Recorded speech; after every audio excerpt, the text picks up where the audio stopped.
Hi everybody, it's Lisa from Sutton's Days.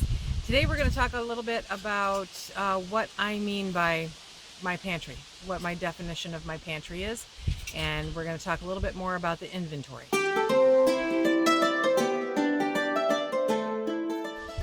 So I started my inventory, and Phil has been a gem. He actually walked around with me. And, well, I quoted off everything that was on there. He wrote everything down for me, and we're doing much better than I thought we were, which is nice. That's really nice, and it's really surprising. It's the reason for the inventory, okay, is to figure out where we're at. So I'm actually pretty impressed with where we're at as far as everything freezer wise. Okay, so we managed to go through the freezer and we managed to go through the cupboard. I have not inventoried the canned goods, the stuff that I've canned yet. So we're almost there. I will put a link in the description below to the Google Doc for the format that I'm using. Please feel free to snag it. It's a spreadsheet that you can utilize, and you'll see there are 3 tabs, 3 different worksheets, one specifically for canned goods, one specifically for freezer, and one for cupboard or dry goods, okay, like beans, rice, that kind of thing. So that's how I'm dividing mine up. Now I figured I'd give you a little show as to what they look like right now. Okay, so my canned goods, when I print it out, that's what it's going to look like.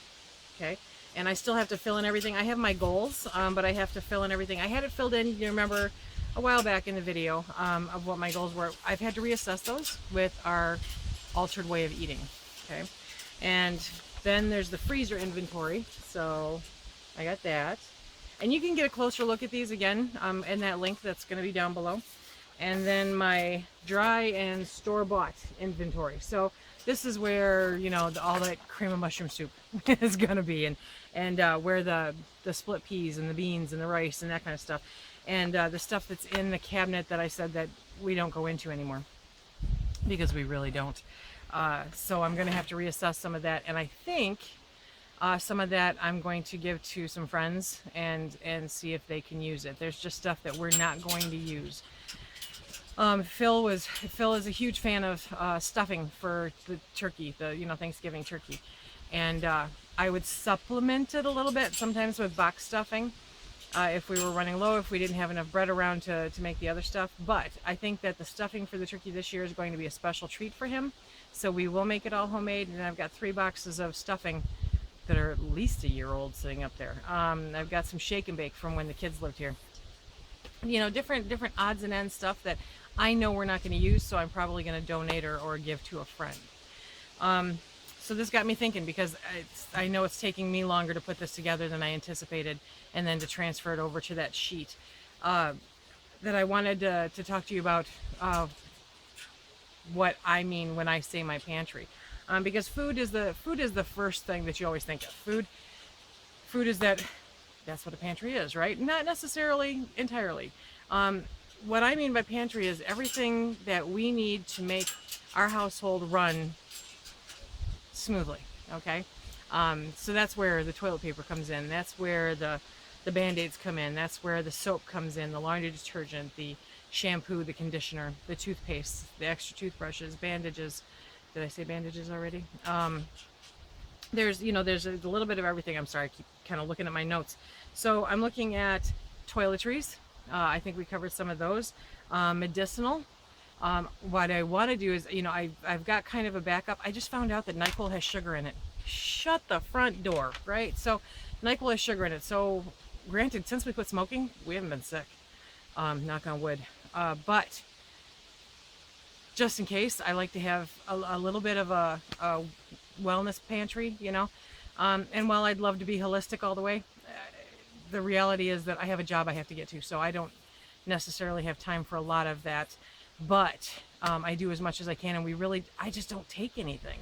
So unless I need to go to sleep, that's when the NyQuil comes into play. But apparently now the NyQuil is going to go away. So there's cough medicine, there's stomach stuff, there's different odds and ends that after the age of 50, sometimes you just need to make things work. Okay, so I kind of want to get a list of all of those and make sure that we've got stockpile of those a little bit. Cleaning supplies. And most of these you can get from the dollar store, so it's not like they cost a lot. I mean, if you've got a Dollar Tree anywhere, it takes us about an hour to get to a Dollar Tree. But if I plan it right, it's totally worth the time, because that's an hour there, an hour back, and easily an hour inside. Um, and I love Dollar Tree. I'm kind of grateful they're not closer. I would spend way too much time in there. But I can get a lot of my cleaning supplies there. You don't really require a lot, you know. There's homemade cleaning solutions that you can do too, and I'm going to be getting more into those. So at that point, I'll need the ingredients for those. I've been making my own laundry soap for years now. I make it a little differently than a lot of what I see out there. I started out making the same as everybody else with the borax and the washing soda, and grating the soap, and I never did the dry, I always did the liquid. So there was a point where I was making 5-gallon buckets of it for a local business. Okay, but not anymore. Now I make it by the batch, and it's a little bit easier, it's a little less time intensive, so I'll share that recipe with you eventually. But that all is part of our pantry. So you're looking at cleaning, you're looking at paper products, paper towels, toilet paper, paper plates if you use them. In the summertime we use a lot of paper plates, aluminum foil, that kind of stuff, Ziploc bags, that kind of thing. Things that make life just a little bit easier sometimes when you're on the go. Emergency lighting. I've been paying really close attention to this the last few months, because last year seemed to be, we were back on track for losing power on a regular basis. So I used the one oil lamp that we had quite often, and decided that, okay, this garage sale season's going, let's see if we can find a couple more. And we found, I think, 3 or 4 more oil lamps, and then I had to get oil for them. I think 3 of them have oil in them now. I need to find some place locally to get more oil and to stockpile wicks. Wicks are much more expensive than I thought they'd be. So if you know of some place to get wicks online that are less expensive, I'd love to know about it. I need the wide ones, and I need the little ones. So yeah, now we have a variety of oil lamps, and then there's emergency candles. I do have some of those. I'd like to get some more. Again, that's a Dollar Tree thing. You can actually buy them by the case and have them shipped to your house. It's kind of cool. So that's emergency lighting. And then there's office supplies. You'd be surprised. I mean, we send out our bill. There's a couple bills that we pay actually by mail. Surprise. Most of them I do pay online. But still, you need tape, and you need envelopes, and you need paper, and it's not bad to have a backup of ink for your printer, in case you ever have to print out a resume. Just little office supplies. And now is the time to get those. Those composition books or spiral notebooks, like the one that I held up. Do you know, I bought this spiral notebook probably 5 years ago for under $1. And I think this is the second to the last one. So that's a good thing to stockpile, and I don't have them around anymore, so I will need to pay attention to that and get some now that school supply season has happened. It is upon us.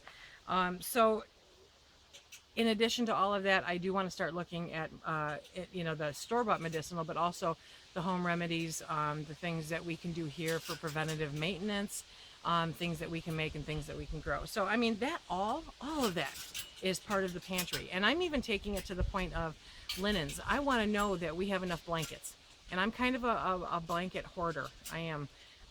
We've got blankets that are in between our mattress and our box spring because we needed some place to store them.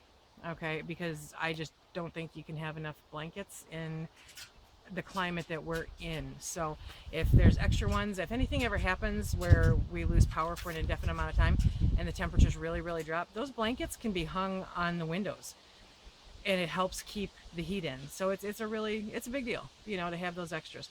I have been slacking on sheets lately, so I'm going to have to start purchasing some sheets because I think I'm down to only a couple pair, and I really only like one set, so that's the one that gets used the most. Time to replenish that supply. And towels. I realized towels too. It's been a while since I bought any towels, so I'm gonna have to start looking at some of those. And again, this is the time of year to start looking at them. When back to school and college and all that stuff goes on sale. So it's a great time to stock up on some of that stuff. So it's got to watch those sale papers and see what you can do when you can do it. Also, I found with sheets that in the wintertime, if you like flannel, I love flannel sheets. I love flannel sheets all year long because they soak up any moisture they see. I think they're cool and I think they're snuggly, and Phil's not always in agreement, but it depends. So, I watch for sales on those too because flannel sheets can get kind of expensive. So that's what I'm talking about when I talk about my pantry. Okay, and I hope that you're finding time to make your inventory and to see what you've got going. And if you want to check out my spreadsheet and see where I'm at, I should have that completely updated probably by the end of Thursday, which is the 4th. So it'll be, you can go in and look at it now, but it's not going to be complete probably until Friday morning. You won't be able to see it complete until Friday morning. But then you can, and in the meantime, you can actually copy it over to yours and fill in your own categories. Works out really good. You can see some of my goals as far as things that I want for canned goods, and again, I'm almost feeling guilty. Uh, Except I know how much work I've put into this. I'm almost feeling guilty about the amount of food that we actually have because uh, it's more than I thought, and I'm still kind of, who got to make sure I get this and this and this to get through, and so I might need to reassess exactly how much we need. I know how much pork we're getting, but we're not as bad off on chicken as I thought we were. We're not, there's ground beef. I need ground beef. I need red meat. Other than that, I think we're doing much better than anticipated. So I hope you're enjoying discovering what you have. And tomorrow we'll talk a little bit more about